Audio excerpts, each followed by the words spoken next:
Welcome to The One Thing, where each episode features our signature segment, Pandora's Box. We dive into hot topics that challenge the norm and ignite real conversation. Inspired by Greek mythology, Pandora's Box isn't just about chaos. It's about truth, transformation and hope. That's what we bring to every conversation. Have a cause or business that deserves to be seen? Want to be remembered forevermore? Be our next special guest. Contact us today at theonething@edgeradioaustralia.com.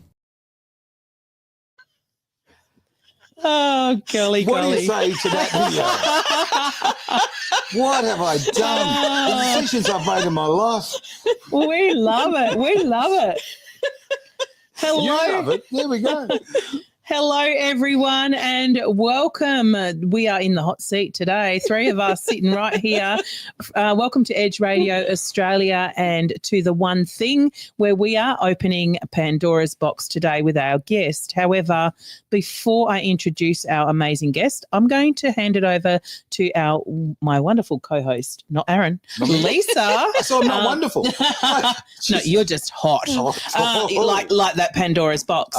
I'm going to hand it over to Lisa, who's going to read out a little bit of a poem first. I know. Me and my AI wrote this poem. I haven't even practiced it, but I just thought it might be fun to open the show. Mm-hmm. And I'm so looking forward to opening Pandora's Box on Money Blocks today with Terri, because, hey, money makes the world go round. And I think everyone can relate to it. So here's the poem. A love-hate poem. I want to be rich, I truly do, to swim in cash like Scrooge McDuck too. But every time I check my pay, it seems the zeros ran away. I tell myself you're worth a lot, but my bank account says, ha, you're not. I manifest with candles lit, then splurge on stuff I don't legit. I tried to budget, made a chart, then bought 3 mugs that said, follow your heart. I did a course on wealth mindset, but Amazon ain't seen my last click yet. Money flows to me with grace, but somehow skips my dwelling place. I whispered affirmations sweet while dodging late fees on my lease. I read that money's just a vibe, so why is it ghosting me like a bad Tinder tribe? I saged my wallet, cleared the air, but it's still full of nothing and stale bus fare. Money is energy, they say with a grin, so why does mine feel tired and thin? I tracked expenses like a hawk till Uber Eats made my budget mock. I blamed my parents, cursed my fate, then bought a crystal just in case. Who can relate to this? Oh. I tried to save, I really did, then saw a sale and flipped my lid. The truth is this, we all feel stuck in cycles built on fear and luck. But maybe if we laugh and learn, we'll start to shift and slowly earn. So here's to blocks, let's give a cheer, then gently boot them in the rear, because money's weird and life is too. But you've got this, and your bills do too. Well, after Lisa's poem, thanks for being part of the I feel like in my school. We'll see you next week. I feel like I'm at school. How long was that? What? Have I used up all my time allocation? Yeah, that's it. You're done. Nothing to see here. Move on. How about we bring in our special guest, please, so I can introduce her. Here comes the big click. Boom, boom, boom. There we are. Yes. I love the Terri Messenger. Don't remove. You've got to remove. Oh, there she is. Hello, Terri Messenger, our special guest today.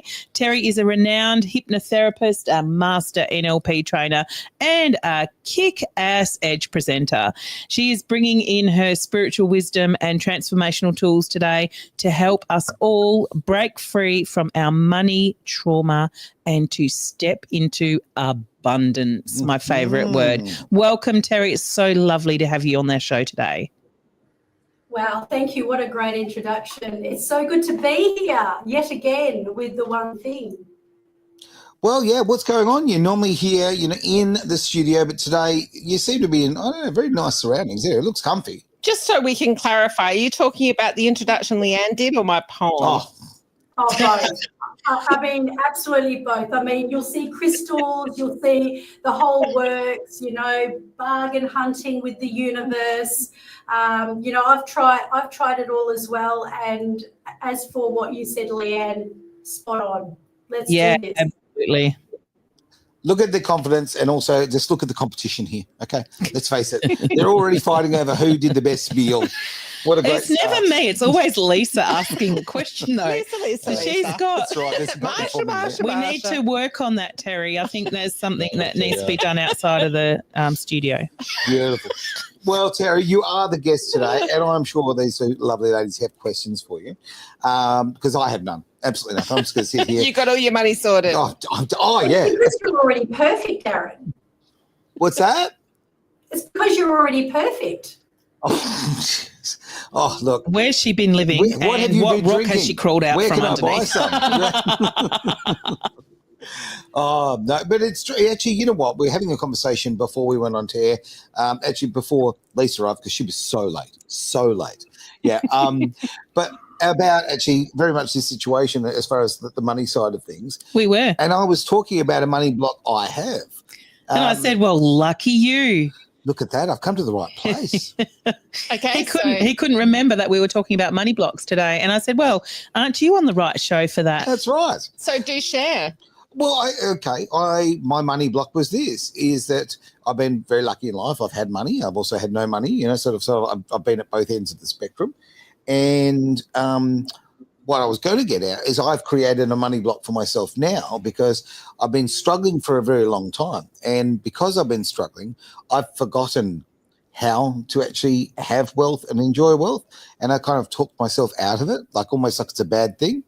And it's been something I've been working on myself lately because, I've gotten too used to struggling. And it's something I can relate to as well because that used to be the way we lived our life all the time. Yeah. It was, we need more? And we don't really need any more, and living from a lack rather than from, a poverty mindset. Yeah, poverty mindset. Yeah, and it is mindset 101. It really is. And I think about when the times in my life where I was really, really rolling and very successful, my mindset was completely different. So snapping myself out of it, this is a block that I've got, and I'm working on it. So, Terri, just fix me, okay? I haven't got time for all this rubbish. I'm hearing you, Aaron Malloy. And as far as I'm concerned, what you just said there is probably amen to the biggest money blocks on the planet. And what it really comes down to is a little thing called shame and money shame. So there is a lot of people, especially it appears that the more giving sometimes a person can be, you can almost be over giving. Sure. And that can come back and really bite us. And, we feel that it is a sin to actually desire money. And we almost are giving a message to money, which, by the way, is a currency. So it is an energy.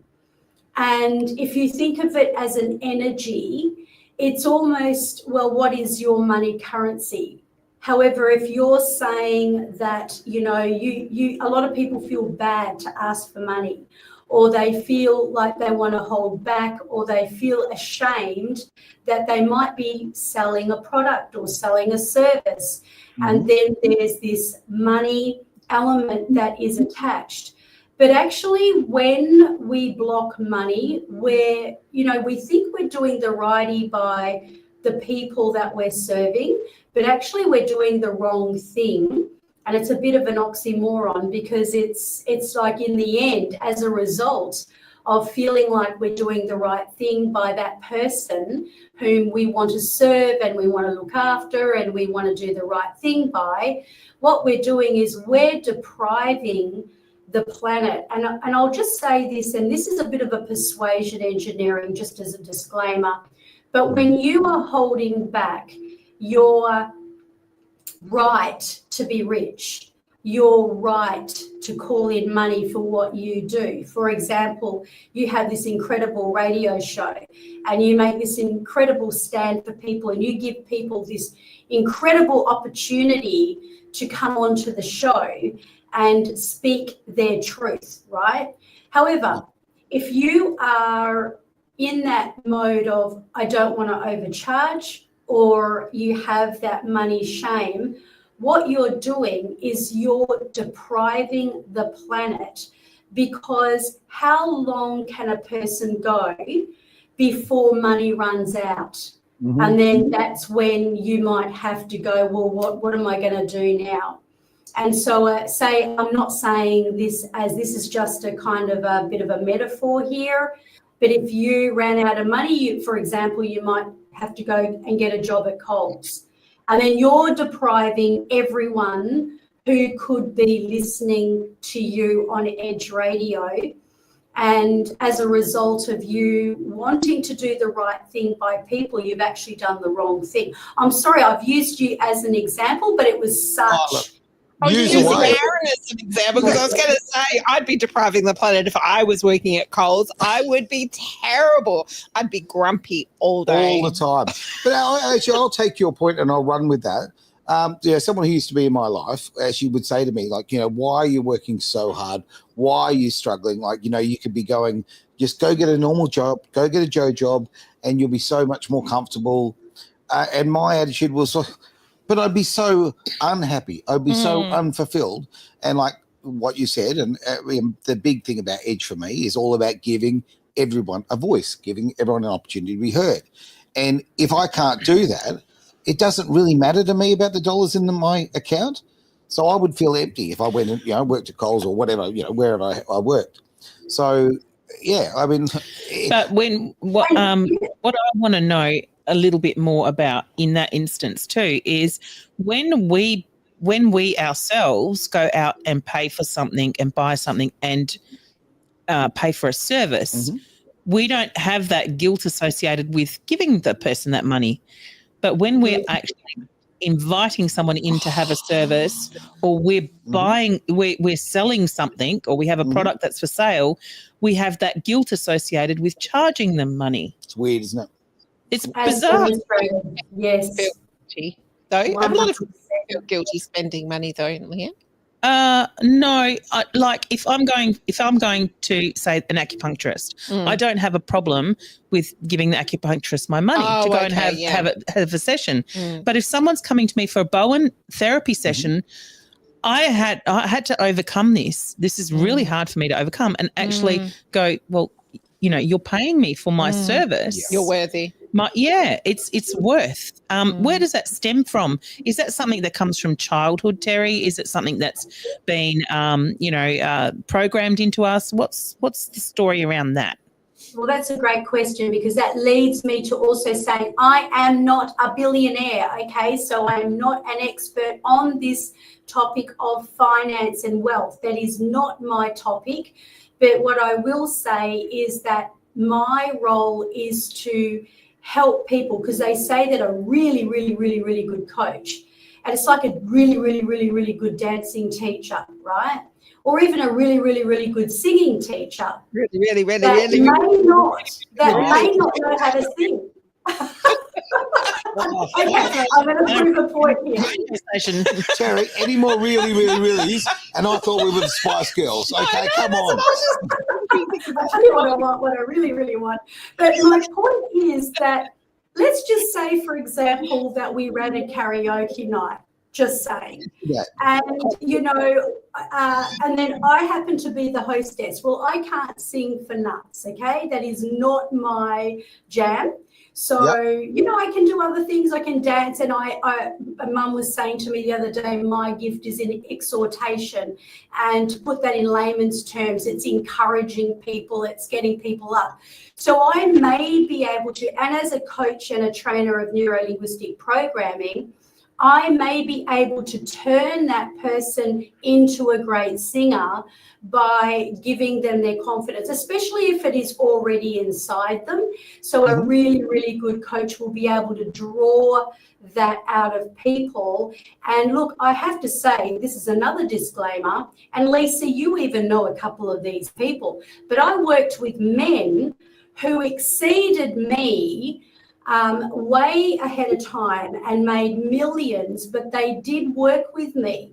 But what happened, and the fact was that they were able to shift the way they looked at money. They were able, and it didn't always come down to money. Quite often it came down to self-worth, because in spiritual prosperity codes, when you look at it, it's really coming down to your self-worth. So, for example, Leanne, you know, you're an excellent bowing therapist, right?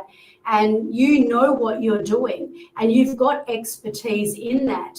You know, why would you insult your years of training and expertise and experience by wanting to hold back on that money?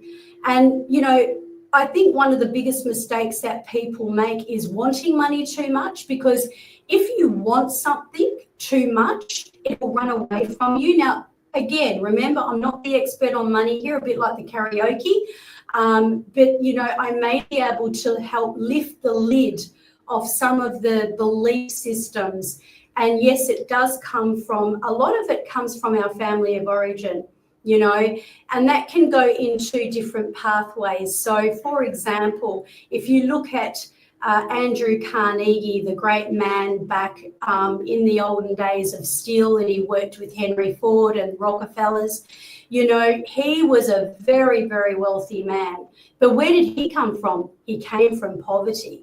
Because, see, for him, it was such a pain point, like the genius zone, that he obviously made a decision somewhere along the line, I'm not doing this anymore. This ain't happening. He watched his single mother, you know, struggle for so long, and it became the guru. And, you know, you've heard the guru before. That's what drives people nuts. So quite often, when you look at a lot of multi-millionaires, I know the Trump family, they are definitely generational there, but, you know, a lot of people who are very, very wealthy are first generation. And when it's first generation, it's usually because they suffered so much. They suffered, like Anthony Robbins, he suffered. He didn't set out to be a multi-millionaire, but, you know, he is as a result of the work he does. But he also asks himself the right questions. So I think one of the things is when people want for something and they're really wanting it, what they're actually doing is they're creating a void and a lack within them. So that void is an energy, and that energy then becomes a currency. And then that's what's actually pushing it away. Where, you know, I can tell you from firsthand experience that the moment you can stop thinking about the money, the lack, and the want of it, start thinking about the service, or go get yourself distracted. That's a classic. It's about living the life, isn't it, Terri? It's about living as though you already have it. So I know some people say that you fake it until you make it. I can't believe it.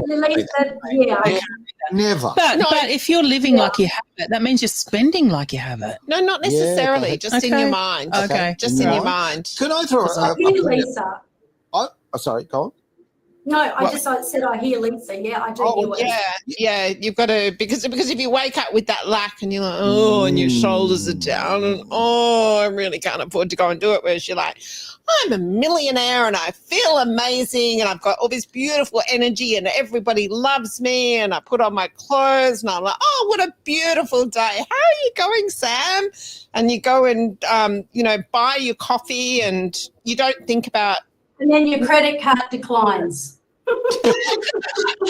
And you put that card across. Excuse me, who invited her on? Fear with the card, your hand shaking. Hey, I just want to bring up a point that I've never thought of before, and maybe I'm way off base here, right? Just help me out on this one. But we keep talking about money as currency, right? Now, current is, it's electrical pulse. Exactly. Okay, it's a vibration, all of that thing. It's a frequency, all of those. Yeah. Money's just a number in a bank account. Well, but I think it's the great thing that 𝐁𝐋𝐿, who obviously from Blue Sky Factory has a show here, The Greater Wealth, that we do every Monday. Absolutely fantastic. Guess what he calls money? Happy tickets. Happy tickets. I love that. Yeah. Happy tickets. Happy tickets. How many happy tickets do you have? Well, he's ahead of himself. He's ahead of his time. He's following the Trump, he might be mastering changing the currency, who knows? But that's really all it is. I mean, dollars and cents don't even hardly exist anymore. You know, now we've gone to credit cards and all of that sort of thing. And, you know, there is no doubt, you know, Lisa, look, getting back to faking it like you make it, you know, it's to a certain extent. However, without being able to resolve a lot of the energetic blocks and the real inner beliefs, and this is my work here, where you can tackle the, what am I telling myself really? Like you can be saying, oh, I'm going to get up tomorrow morning and I'm going to dress like a millionaire. I'm going to walk like a millionaire. I'm going to speak like a millionaire. And then the subconscious goes, talk to the hand, right? So, because am I going wrong because I'm just walking like an Egyptian? Exactly. And yeah, exactly. But, you know, yeah. So what are the stories? You know, the questions that I would ask, like there was my mentor, and she actually literally does exactly the same work as I do. And she's a secret mentor. She doesn't know she's my mentor. I channel her in my dreams. But anyways, you know, we're so similar. You know, she went from having. Yeah. I channel her in dreams. Can we channel some of those? She doesn't want the money. She just wants the hot man. She does sleep a lot. Hang on. My secrets are. Oh my goodness. Well, you're doing well. Again, you know, this lady, she you know, she had $8.72 in her bank account, and she was sleeping on her friend's couch. And she, you know, she went into the coaching field, but she also recognized that, you know, it was about what she was doing with her calling in life. And her parents had wanted her to become an architecture, and they'd sort of put her into that position where she'd go through university and do all the typical things that, you know, people do when they leave school and get themselves educated. Yep. And they happened to have a lecturer that happened to be a little bit philosophical, if you will. And they said, you know, close your eyes. You know, what do you see yourself doing in 2 years from now? And what does that look like? And what does that feel like? And, you know, they were talking to a classroom of, you know, obviously architects, up and rising architects.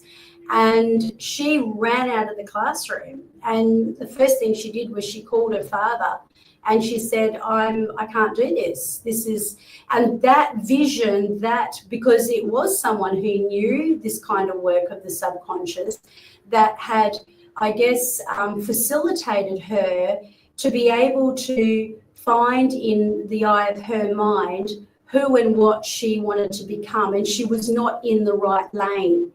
So she owned herself. So this brings me to saying you've got to be really in love with what you're doing. You know, people, if you're just going out there and you're saying, give me money, you know, it's probably going to fly in the opposite direction. The question really is, what can I do to serve the world that is going to be so incredible and is going to be so life-changing? And then the money's just going to come naturally. So just on that note, to conclude that sentence, you don't wake up in the morning and go, oh, am I going to have enough air to breathe today? And you know, is there going to be enough oxygen in the air? You've got to get to that point where that's how money becomes. I love that analogy, actually. That's a good analogy. You like that one? Next time I breathe, I'm going to be breathing in happy tickets. Happy tickets, women. Hey, time for a very quick break here on Edge Radio Australia. It's the one Is thing. pain holding you back? Bowen Therapy with Panacea Healing can change that for you. It's never too late to recharge your health, career, or purpose. You have the power within yourself to change what no longer serves you, taking your life and health to another level. PanaceaHealing.com.au. You can do anything. Oh, look at that. Edge Radio Australia. You know what? I think Panacea Healing's pretty good stuff. You know, I've heard good stories. Do you know her? Have you heard stories met about her her? once before. She's a pretty hot chick, Shit, you know. Come on. Damn straight. And you know what? Never, ever, slow to promote herself. That's the thing, right? You got to take the opportunity right. when you can. Speaking of opportunities, if anyone wants to grab the opportunity to put a comment or a question in, I've seen a couple of comments come through, which is fantastic. Obviously, because we go out to so many feeds, we can't see them all, which is very disappointing. Wish we could, but that's life. But if you're coming through on particularly Facebook or the Edge Radio Australia YouTube page. That is the one. Yeah. I'd love to talk about the energetic tools. Let's do them. Yeah, that, what daily practices can you do? Ooh, very good question. Well, I'm going to go back to this lady, my mentor, and firstly, something that was it just sounded so simple, and yet it was so profound. And remember, she had about $8.72 in her bank account, and she got an interview on a TEDx talk one day, and they said, you know, what did it feel like to wake up and be a multi-millionaire overnight, sort of thing? And her answer was this. It was so underwhelming. She said it felt normal. And that's great. Yeah. So coming back to your question about what are the daily practices, it's daily practices that are going to nurture you. I made the mistake, I went from a story the opposite. You know how you hear the stories from rags to riches?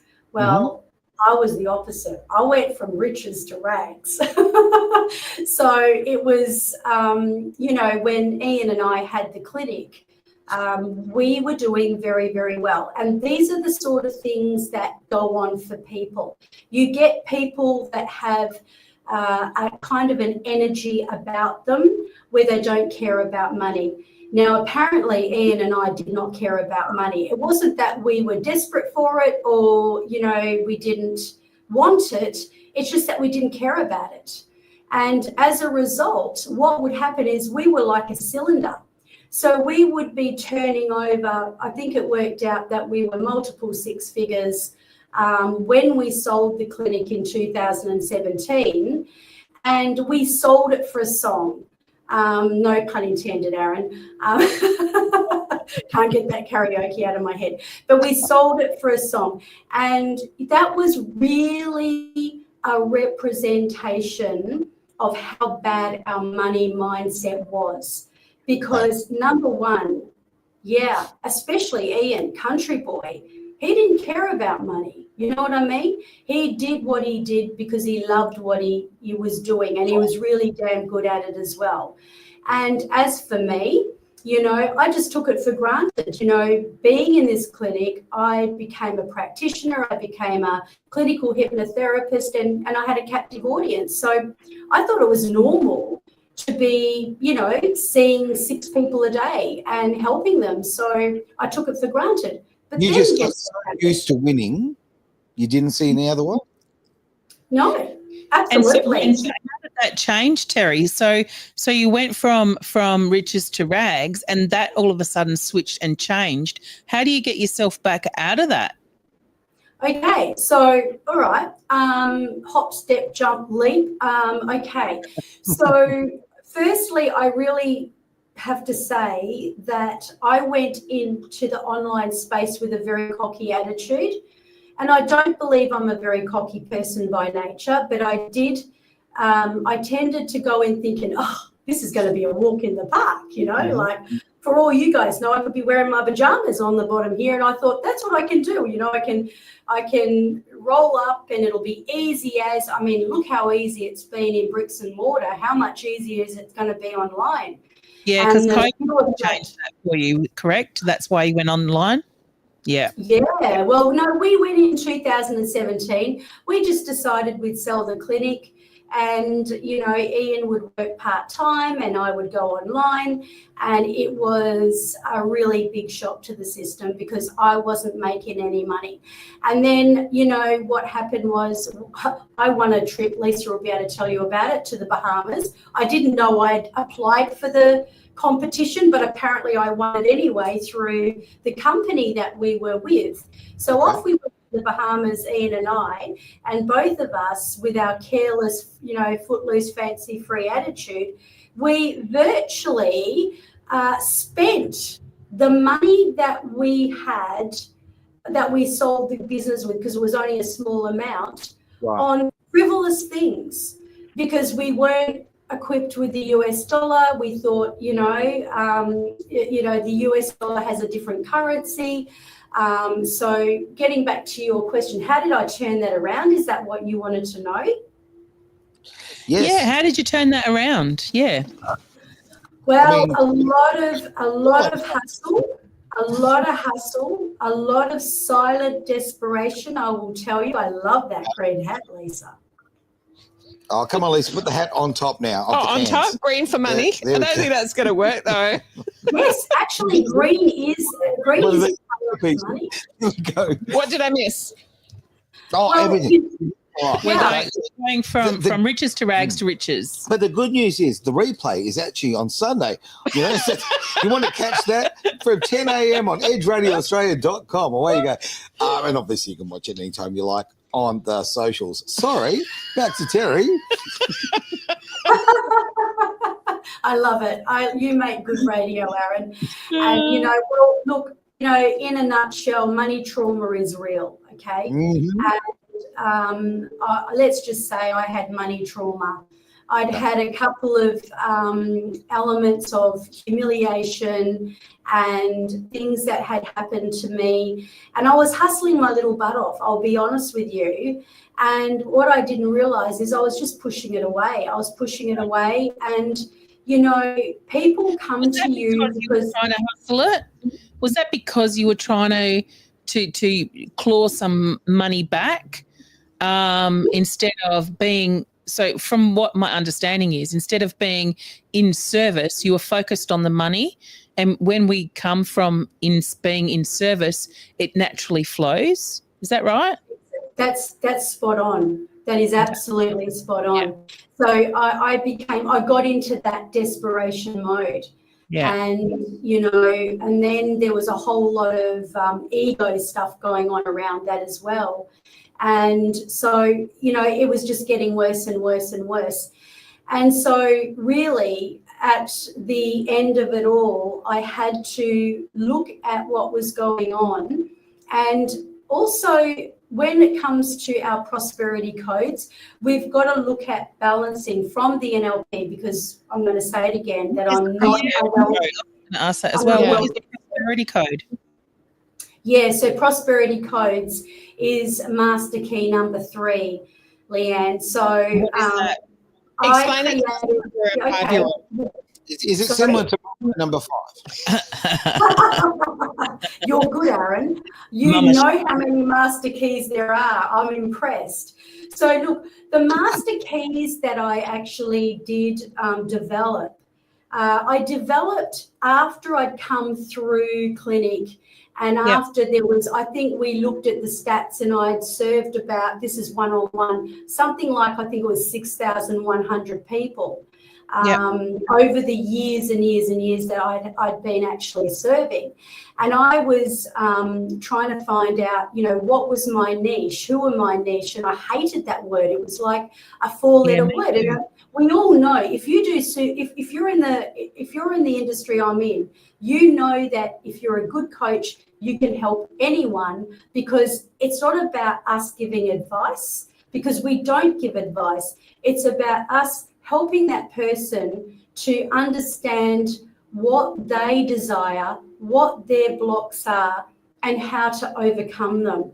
So that was a massive element of what had happened when I kind of hit the wall. And I feel that hitting the wall is possibly the greatest thing that can really ever happen to a person, as long as they know that they're going to bounce, So you've got to be prepared to hit the wall and not go down or stay down, but you've got to hit the wall and kind of rise up. And getting back to the spiritual prosperity codes, I had lost my self-worth, my self-love. This is the prosperity codes: self-worth, self-love, self-empowerment, confidence in who and what you are and what you're doing as a person. And then I guess if I'm going to go back to the master key, number 3, out of all of those people that I served, I recognized that my niche didn't come from what people were doing when they came to see me. So it wasn't about the drug addict or even the musician or the jailbird or anything as such. It was about who they were once they released it and let it go. And that was the element that helped me define the master keys. So where's my green hat? I've got to find it. Terri, we'll take a breath in a minute. We've got a couple of questions. We have, absolutely. So when you're ready. Has she taken a breath? She hasn't. I'm taking a breath. actually deeply concerned that she may explode at any moment. Okay, so clear the area. No, but some great questions have come through. So Edie has put through a wonderful question. Is it possible to fully clear money blocks, or is it an ongoing journey? That's a great question. It is. And the answer to that is a question, and that is, if you were to clear your money blocks, and how do I say this lovely lady's name? Is it Indonesian?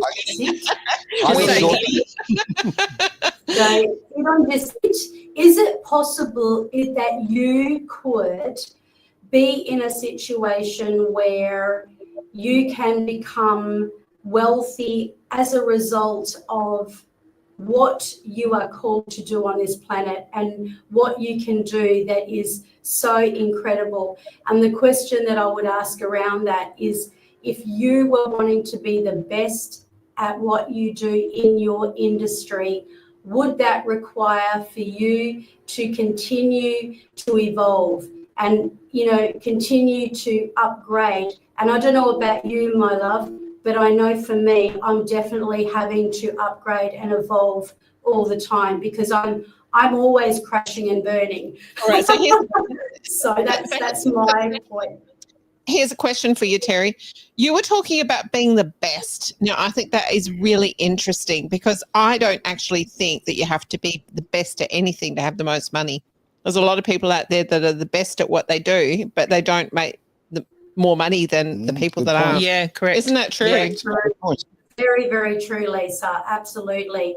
And so you don't have to be, well, if you could be the very, very best, and you could be the world's best kept secret. And, I hear this all the time with a lot of the coaches that, I'm serving and I'm working with. So it's, really about the fact that you're coming from a place and a space where, number one, that you're clearing your money blocks, okay? And you are looking at money in a different perspective. And I believe that this is really what it's about. You've got to look at money from a different angle. You've almost got to have a relationship with it. Now, every good mentor has a mentor, and I have a mentor, and it's been a long time coming, but I've just, started that journey in the last few weeks. And they told me, you've got to have a relationship with money. You've got to be able to almost not fall in love with money in that concept, because we know that the love of money, as they say in the Bible, is, the love of money, they say, is evil, right? But you've got to be able to have a healthy respect and treat it with absolute purity. So if dirty money, for example, is here today and gone tomorrow. But getting back to your point, Lisa, yes, there are a lot of best kept secrets. You can be the best, but then the question is, what is blocking you? What is holding you back? I want to draw yourself to that question. It's actually on the screen from Samuel. Thank you, Samuel, for this question. Now, what are some of the subtle signs that the screen's going to cover itself That up? our money mindset might be rooted in scarcity. Thank you. There we go.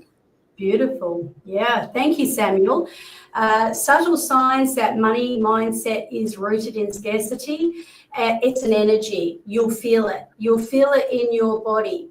So, for example, I can remember, having a phase of my life where even if I had money, I would go to the cash register at the supermarket and be like, especially if there were people behind me, and be, oh my gosh, am I going to have money in my account? So I was telling myself a story, but that story didn't come from thin air, right? That story came out of a trauma that I had personally in my life that was replaying. So people find out what that trauma is, though, Terri? Sorry. How do people find out what that trauma is? How do they know where it comes from? Is there a way that they can find out themselves, or is it something that's best done with a coach and with someone that can help draw that out?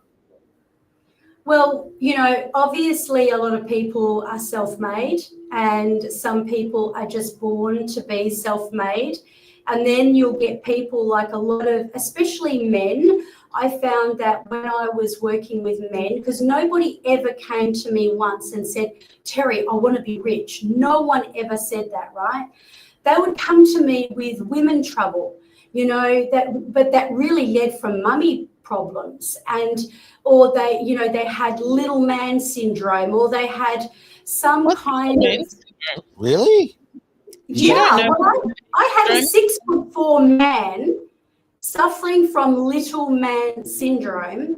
Can you explain little man syndrome, Lisa? Yeah, so little man syndrome. Okay, he was still echoing, and when you get a really good, like usually this is someone who is really good with the subconscious mind.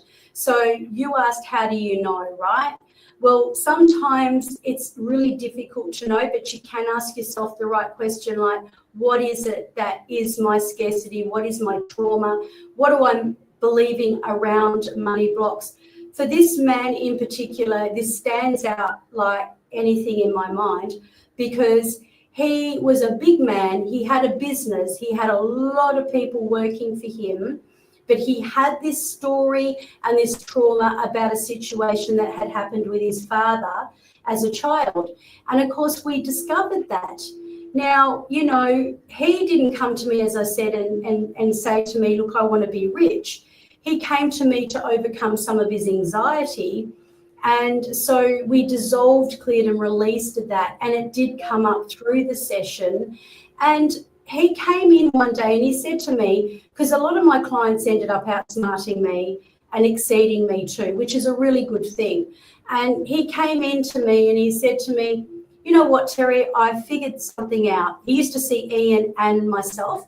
And he said, if you can get me over what I've just got over and break that ceiling, then you can help me make my first million in my business. I'm like, whoa. And, talking about limiting beliefs here. But I thought, I think this guy is kind of like over believing in me here a bit, or in this work that we're doing together. So anyway, we had a go. We went through the visualization of it. And when I asked him, look, what is it that you see and what is happening and how much money have you made? And it was July 1, it was very specific. And he said it to me, and I actually heard myself asking him the question, do you think that's realistic? And that was a really bad question for me to have asked him. Yes, you're very naughty. Naughty. I was really naughty, but just kind of like, because they do say you've got to be real. Don't make it out of this world. You put a judgment on him. Sorry? Did you put a judgment on him, a ceiling? Well, I'm putting a cap on him. And I'm kind of like, in a way, protecting my own ego. Did he say? I don't want him to fail. Do you know what I mean? How much money did you say? Did he say? Okay, so he said he wanted to do his first 7 figures. So he, you know, we did the whole visualization and then reverse engineering, right? We reversed engineered his thing, and he gave the date, and I even said, oh, do you think that's a bit soon? Because it was July 1. He wanted to do it by the financial year. And then, do you know what? He cracked it. He cracked the freaking jackpot. He told Ian before he told me. And Ian said, oh, that guy, he's done it. I see his trucks all over the road today. And I think to myself, far out, you know. Terry. What, so she cannot believe in you? So she cannot believe in me and I can prove her wrong. Your stubbornness will do the trick, right? Look at that. Do you know what else he did? What else he did? He might watch this. Sorry, I'm not naming you, man. But he also got all his employees to come into a workshop with me so that they could also overcome. Now, remembering we hadn't cracked the jackpot ourselves, so that's proof that I'm not the wellness. You're just activator. the facilitator. I'm just the facilitator here, right? Like the karaoke singer. Did you tell him that that session with his employees would be, that's a 5-figure income right there. You know, like bring it in. No. I'm sitting next to Debbie Moore. Do you want to know something worse than that, Leanne? He was the one who got me to do it. I never suggested it. So he believed in me more than I believed in me. And sometimes you need someone like that. Absolutely. Yeah, absolutely. I'll tell you a funny thing that happened though, because this is really attached to everything. I know you might think it's getting away from money, but it's all about life, really. After that workshop, everyone went bananas. People were resigning, people got promoted, people were splitting up with their partners, and he comes into me and he says, what on earth has happened, Terry? Everyone's gone crazy. And I said to him, I nearly said his name, I said, look, there was nothing to do with, the fact of anything that we did here together. What's happened is you fast-tracked everything. So every single thing that because that's what NLP and subconscious work does, it fast-tracks everything. So the people who left their spouses were always going to leave them. It might have been a drag out for 2 years. Do you know what I mean? People that decided to walk away from the company and resign, they were always going to do it. But instead of a long, drawn-out 6 months, it happened overnight. And that was a very classic sign. So that's the same with him when he made his 7 figures, because he was able to fast track to that and just bring it forward. Now, Terri, we've run very much rather out of time. But so in 10 words or less, sum it all up. How do I get rid of this? 10 words. No, I'm okay. kidding. Was money safe? Was money safe in your family? Or, what did your parents, what were the kind of messages you got from your parents? There's things like, what do you believe about money? Like, yeah. If I put you to the challenge, Aaron, and I said to you, right, I want you to call someone up. I want you to call someone up in the next week, someone who's interested in maybe presenting here on Edge Radio. Yep. And I want you to say, hey, and just for the exercise, I want you to approach them, give them the position, and then I dare you to double the price of what the normal price is. Double dare. Double dare. Oh, challenge accepted. Double dare. I work with a couple of nutters. The woman who walked in with the crazy hat. Never mind. Okay. Look, Terri, always an absolute pleasure. And right now, like NLP, I mean, I actually believe in it quite a lot. I really do. I think that you can retrain your brain in so many ways. He's scratching his nose. It means he's lying. Oh, God. It means my nose is... He's not. What do you see him, Terry? He's scratching his nose. Terry, I saw him, but I can tell you right now, the guy is a convert. He doesn't try to act out anything. Like when I first met Aaron, he thought I was woo-woo and he thought all these things. So I know that you think very differently today, and I reckon you would be an incredible master trainer in this, Aaron, and I believe it can even correlate into the show. So, Terri, just on that note, where can people learn more or access some of your tools and programs? Okay, terrimessenger.com. Go to work with me. There's a drop-down bar and there's spiritual prosperity codes. Have a wander through that. What I'll do is if you want to purchase that program has been established. It is made up of a series of videos. So you're going to get workbooks, ebooks, videos to destroy some of those limiting beliefs, let go of some of the trauma. Some of it won't even be around money. I can promise you that. It'll be mostly about life. And you'll have that in your library for life. But if you contact me, I'll give you a special coupon code and give you 50%, a 50% discount when you quote Edge Radio. Oh, but that's not all. Edge Radio Australia, 50% off code. I was going to ask where's our discount, but thank you, Terri. You did it already. No, she's giving that to everybody else. What do we get? Oh, we get a freebie. Woo! No, you guys can help me facilitate it. We can run a workshop and, you guys I'd be more than happy to run a workshop with you, Terri. You're a brilliant and amazing NLP trainer, master, and also all-round good human. A good human. A good human. And with that bombshell, it's the end of the show. Thank you very much for being part of the one thing here at Edge Radio Australia. See you next week. Ever felt lost online finding the right businesses? Absolutely, like a needle in a haystack. Introducing the Worldwide Awake Business Directory. Tell me more. It's your hub for businesses sharing your values. Discover eco-friendly products, socially responsible services, and more. Count me in. I'll check it out straight away. Find businesses aligned with your values on the Worldwide Awake Business Directory. Start making a difference with every purchase.